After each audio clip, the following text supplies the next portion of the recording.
Victoire des Bleus dans cette 5e journée du tournoi, 4e victoire donc dans ce tournoi 2023, 41-28 face au Pays de Galles. On va continuer de parler du tournoi destination, mais cette fois-ci féminin. On est avec Julien Thomas, avec Quentin Kévenis, Zachary Pilon et avec notre invité Gaël Mignot. Bonsoir.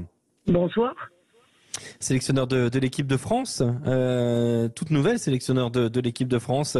Alors j'imagine forcément que vous avez un petit peu regardé les garçons, mais le focus est du côté des filles, des femmes qui vont donc commencer ce tournoi destination en décalé. Première chose, nous on est... Alors, je ne sais pas si vous avez le même avec nous, mais nous, on est très heureux de ce décalage du tournoi destination féminin. C'était déjà le cas la saison dernière. Parce qu'on va avoir une visibilité et un focus qui sera décuplé et il ne sera pas noyé entre guillemets malheureusement comme c'était le cas ces dernières saisons, enfin les saisons précédentes entre le tournoi U20 et le tournoi des garçons. Là, on donne une vraie visibilité aux femmes et c'est quand même une très bonne chose. Oui, mais c'est sûr que ça fait déjà 2 ans là que ce tournoi destination est décalé, donc c'est l'occasion pour nous justement à la suite, puisqu'on prend la suite, puisque nous on attaque la semaine prochaine notre premier match contre l'Italie, voilà, de pouvoir avoir de la visibilité, de montrer ce sport féminin, donc c'est plutôt très positif ce qui est en train de se passer, oui. Alors il y a une préparation, j'imagine qu'il doit battre son plein du côté du 15 de France féminin. Comment se passe cette nouvelle saison? Est-ce qu'on peut estimer que c'est un nouveau cycle puisqu'on a changé les sélectionneurs? Vous êtes avec David Ortiz. On parle de nouveau cycle. Comment vous l'abordez auprès des joueuses, Gaël Mignot? Oui, en effet, nous aussi on parle de nouveaux cycles. On redémarre après une Coupe du Monde avec une échéance d'une prochaine Coupe du Monde en 2025. On vient d'être nommé avec David à la tête de l'équipe de France. On reconstruit aussi un nouveau staff. Des nouvelles joueuses arrivent aussi dans le groupe puisque des jeunes joueuses font leur apparition aussi. Voilà, les pôles académie travaillent très bien, le rugby féminin à 7 aussi. Donc on s'appuie un petit peu sur tous ces secteurs-là pour créer notre groupe. Donc oui, on lance une nouvelle aventure dès la semaine prochaine.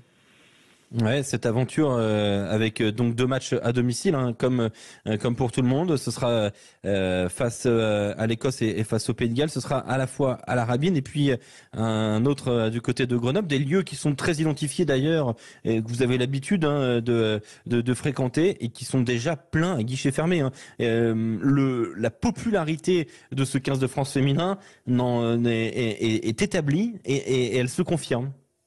Oui, on a vu la Coupe du Monde pour le rugby féminin était un gros événement où elle était très belle. La finale remplit l'Eden Park. Là, on annonce les 2 stades en France pleins et puis on nous annonce surtout un gros événement à Twickenham où a priori il y a entre déjà presque 40 000 billets de vendus, ce qui s'est jamais produit dans le rugby féminin. Donc voilà, on voit vraiment que ça prend de l'ampleur, que tous les acteurs, tous les gens qui travaillent autour mettent tout en œuvre pour produire du jeu et puis surtout pour faire évoluer les conditions de ce rugby. Donc c'est plein de bels événements qui nous attendent, donc on est très contents de ça. Julien Thomas qui est avec nous. Salut Gaël, c'est Juju Thomas. Comment vas-tu? Je crois que vous connaissez a priori. Oui, un petit peu, ouais. Non, je voulais te poser juste la question par rapport au changement maintenant de staff dont tu fais partie et que tu disais renouvellement par rapport à des anciennes joueuses. Et puis, est-ce que la pépinière future de joueuses va être belle, tu la vois comment? Et puis surtout, j'ai vu qu'il y avait quand même certaines cadres, et notamment Roman Ménager qui est blessé et forfait. Savoir si c'est de longue date ou pas. Voilà. C'était mes questions.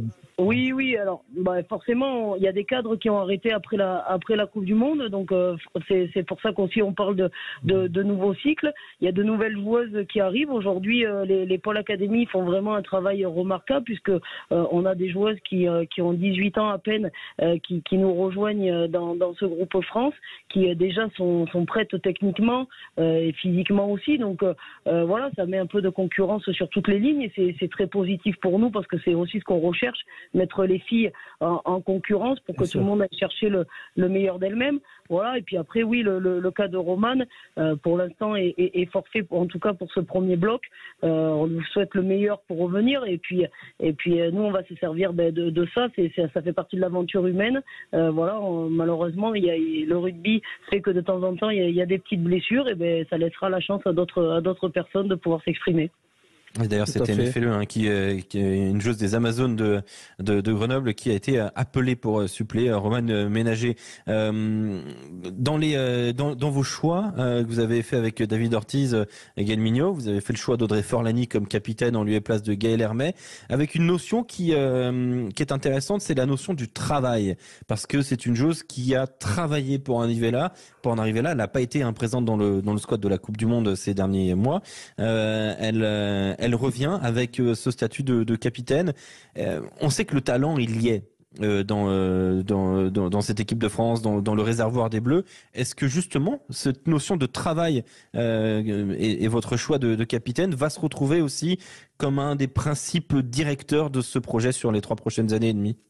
Oui, alors c'est une évidence. Avec David, on est assez complémentaires là-dessus. Je pense qu'on est 2 personnes qui aimons vraiment en tout cas ce qu'on fait. Et puis du coup, on travaille énormément pour apporter le meilleur aux filles, parce qu'on part du principe qu'on peut pas demander aux filles de s'investir à 10 000% si nous, on montre pas l'exemple. Et on a envie de leur dire qu'aujourd'hui, le travail, la résilience, ça fait partie aussi de la vie de tous les jours. Il y a des hauts, il y a des bas.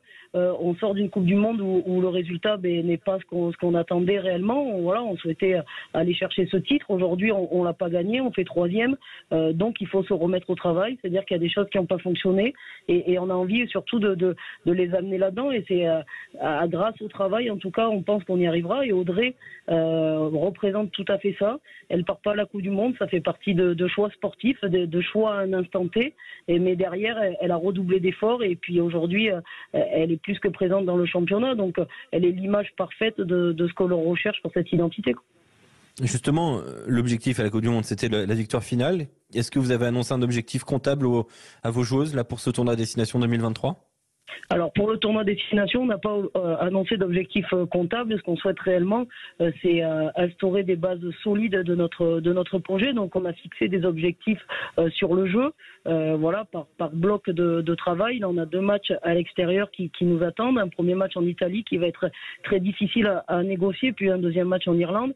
Voilà, on veut s'appuyer sur des bases solides, en particulier du jeu, prioritairement sur notre défense, qui a été quelque chose quand même de positif à la Coupe du Monde. Donc on a envie de construire autour de ça et au fur et à mesure, bien évidemment, que si on met en place ça, on est des compétiteurs et des compétitrices.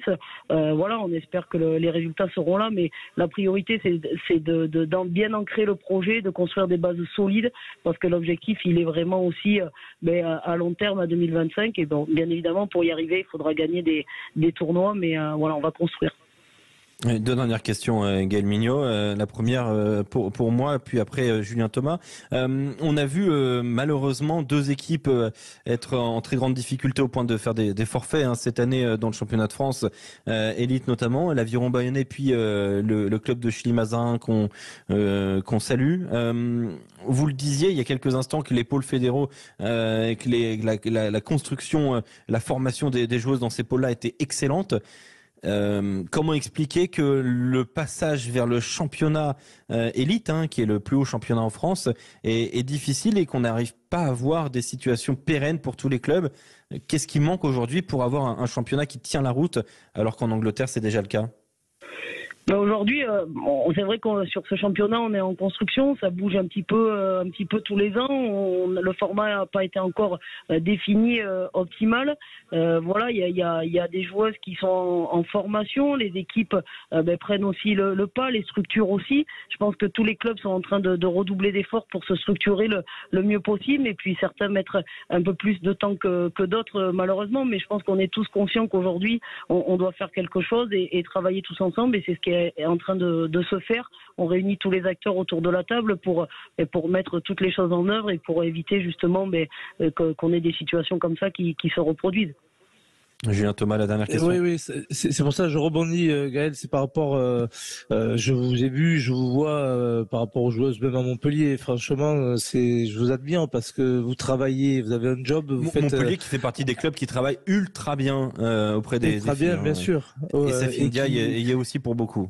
Tout à fait, et qui le viennent entre midi et deux, puis vont en cours ou travailler l'après-midi. Donc moi, c'était ma question, c'était où vous en êtes dans l'avancée des projets de contrats faits avec la fédération ou de clubs, et que vous soyez un peu mieux rémunéré, que ça soit peut-être votre job à plein temps. Est-ce qu'il y a une avancée là-dessus, quoi? Oui, je pense que tout le monde aujourd'hui est conscient que le rugby féminin est en train de reprendre de l'ampleur et qu'il faut avancer.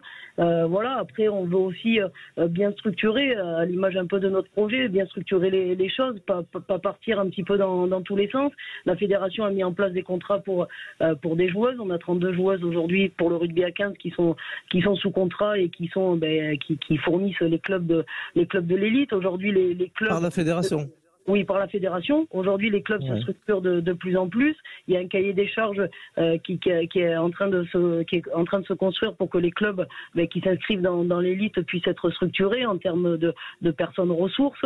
Voilà, bien évidemment que on est tous penchés sur la question, mais l'idée c'est vraiment de construire des bases solides pour que ce championnat soit de plus en plus attrayant, qu'on puisse former des joueuses et que l'équipe de France derrière rayonne. On sera évidemment là pour diffuser et évoquer le tournoi destination féminin durant toute la durée du tournoi, comme chaque année. Gaël, qu'est-ce qu'on peut vous souhaiter à la tête de cette équipe de France pour ce tournoi? Ouais, ce que l'on espère tous, c'est que forcément le projet se mette en place, que les filles qui sont sur le terrain prennent un maximum de plaisir, et puis surtout qu'on puisse faire plaisir aux gens qui nous regardent, et que cette équipe de France brille le plus rapidement possible. Bravo, et on espère vraiment. Avec toi, je pense que ça le sera. On est franchement, on a hâte. Enfin, on a franchement hâte de voir le 15 de France entrer en lice donc dans ce tournoi destination féminin, et on sera à fond derrière les Bleus comme on l'a toujours été sur Sud Radio.